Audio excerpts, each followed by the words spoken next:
तीसरी चीज पे बढ़ते हैं, कुत्ते ने काट लिया। अब घरेलू कुत्ता काटे तो कोई दिक्कत नहीं है, लेकिन पागल कुत्ता काट ले तो समस्या है। सड़क वाला कुत्ता काट ले तो आप जानते हैं नहीं कि उसको इंजेक्शन दिए हुए हैं नहीं दिए हुए, और उसने काट लिया तो अब आप डॉक्टर के पास जाएंगे तो फिर वो 14 इंजेक्शन लगाएगा, और वो भी पेट में लगाता है, और इतना पेन होता है, इतना तकलीफ देता है, खर्चा उसमें हो जाता है कम से कम 50,000 तक। कई बार गरीब आदमी के पास वो भी नहीं है, तो एक मेडिसिन उसकी भी मैं आपको बता देता हूँ, वो भी आप अपने घर में रखिए। कुत्ता कभी भी काटे, पागल से पागल कुत्ता काटे, घबराइए मत, चिंता मत करिए, बिल्कुल ठीक होगा वो आदमी। उसको वो मेडिसिन दे दीजिए, ऐसे ही एक एक ड्रॉप 10-10 मिनट में 3 बार। मेडिसिन का नाम है हाइड्रोफोबिनम, HYDRO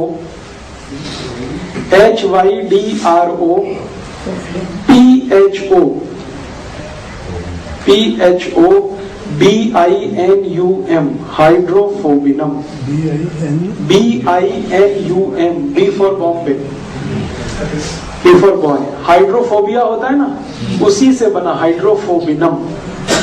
पोटेंसी उसकी 200 और तरीका वही है, लिक्विड फॉर्म में ले लीजिए, एक एक ड्रॉप जीभ पे डालिए, 10-10 मिनट में 3 बार, 200। कितना भी पागल कुत्ता काटे, बिल्कुल आप उसको बिंदास दे दीजिए और भूल जाइए। फिर मन में ये मत रखिए कि इंजेक्शन लगवाए। ये दवा 2 ही चीजों से इसको बचाना है, एक तो सूरज की धूप से और रेफ्रिजरेटर से। हाइड्रोफोबिनम है, पागल कुत्ता काट लेगा तब आप उसके लिए यूज करें। पागल होता है कोई भी कोई दूसरा है तब तो चिंता ही मत करिए, फिर क्या दिक्कत है।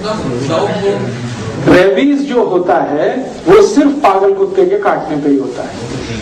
अगर सेंसिबल कुत्ता है तो कितना भी काटेगा नहीं होगा, लेकिन हमारे मन में वहम ऐसा बैठा हुआ है, डर ऐसा बैठा हुआ है कि कई बार वो आदमी रेबीज से नहीं मरता, वो वहम से मर जाता है। हाँ, उस समय तो कुछ करना ही नहीं है, थोड़ा हल्दी लगा दीजिए बस। स्ट्रे डॉग काट दिया है तो आप अपने मन का वहम दूर करने के लिए ये दवा दे सकते हैं, लेकिन मेरा ये कहना है कि उससे कुछ नहीं होता। स्ट्रे डॉग काट लेगा, अगर वो पागल नहीं है तो पेशेंट को कुछ नहीं होता, वो हमारे मन का वहम है जिसमें हम परेशान रहते हैं। और कुछ डर डॉक्टरों ने बिठा रखा है कि इंजेक्शन तो लेना ही पड़ेगा, तो ऐसा तो करना ही पड़ेगा। अपने बॉडी में थोड़े बहुत रेजिस्टेंस सबके पास है।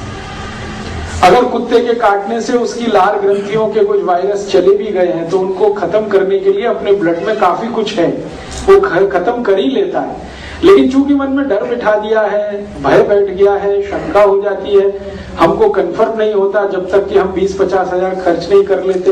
ये उस समय के लिए मैंने कहा कि आप ये दवा ले लीजिए और इसका एक एक ड्रॉप 10-10 मिनट में 3 बार डाल के छोड़ दीजिए, भूल जाइए आप भी और पेशेंट से कहिए वो भी भूल जाए।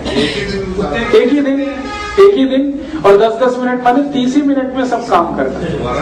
नहीं बिल्कुल नहीं। कुत्ते को दे सकते हैं नहीं तो मारना पड़ता है ना। देखिए, अगर कुत्ते को कुत्ते ने काटा है तो उसके लिए तो इसकी जरूरत ही नहीं। मैं दूसरा, क्योंकि कुत्ता जो है ना आपसे ज्यादा रेजिस्टेंस वाला है, उसके लिए तो इतना ही करिए कि दूध पिला दीजिए हल्दी डाल के। आपके घर के कुत्ते को बाहर के कुत्ते ने काट लिया तो आपके घर के कुत्ते को दूध तो आप पिलाते हैं, बस उसमें थोड़ी हल्दी डाल दीजिए और लगातार 3-4 दिन डाल दीजिए, उतने में ही वो अपनी जान बचा लेगा। जिस बच्चे ने उनकी घर का कुत्ता के लिए दांत लगा देंगे, उसमें हल्दी लगा दो बस। हाँ, खाली हल्दी लगा दीजिए। जैसे घर के कुत्ते के दांत कई बार जाने अनजाने, कुत्ता बहुत समझदार जानवर है, हमसे ज्यादा समझदार है। हाँ, लेकिन कई बार ऐसा होता है कि वो घर के बच्चों के साथ खेल कूद कर रहा है और गलती से उसका कोई दांत लग गया, तो तुरंत आप इतना ही करिए कि जहाँ दांत लग गया है वहाँ थोड़ा बहुत ब्लड आएगा, वहाँ हल्दी लगा दीजिए, बस खत्म हो गई बात।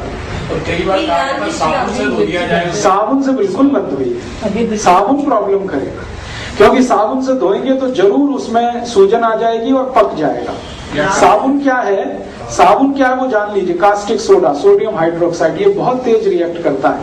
ओपन वुंड जो होती है, खुली हुई चोट, उसमें गलती से भी साबुन अप्लाई मत करिए। आपके घर में बहुत अच्छा है antibiotic, anti tetanic, anti pyretic, anti inflammatory हल्दी, लगा दीजिए थोड़ी देर, खत्म बात। लोग लाल मिर्ची लगाते हैं। लाल मिर्च मत लगाइए क्योंकि बहुत जलन होती है, बहुत जलन होती है। लाल मिर्च कर सकते हैं लेकिन जलन इतनी होती है कि पेशेंट बेचारा चिल्लाना शुरू कर देते। उससे ज्यादा सूदिंग इफेक्ट है हल्दी के, आप उसे यूज करिए। अब और एक बात पे आगे बढ़ते हैं। बंदर ना भी अभी बंदर के लिए भी कर लीजिए। बंदर के काटने से आज तक तो कोई मरा नहीं दुनिया, क्योंकि बंदर शाकाहारी जीव है, उसके बॉडी में बिल्कुल जहर नहीं। और बंदर जो है ना आइडियल जीव माना जाता है सारी दुनिया। मैंने बंदर पे थोड़ा रिसर्च किया।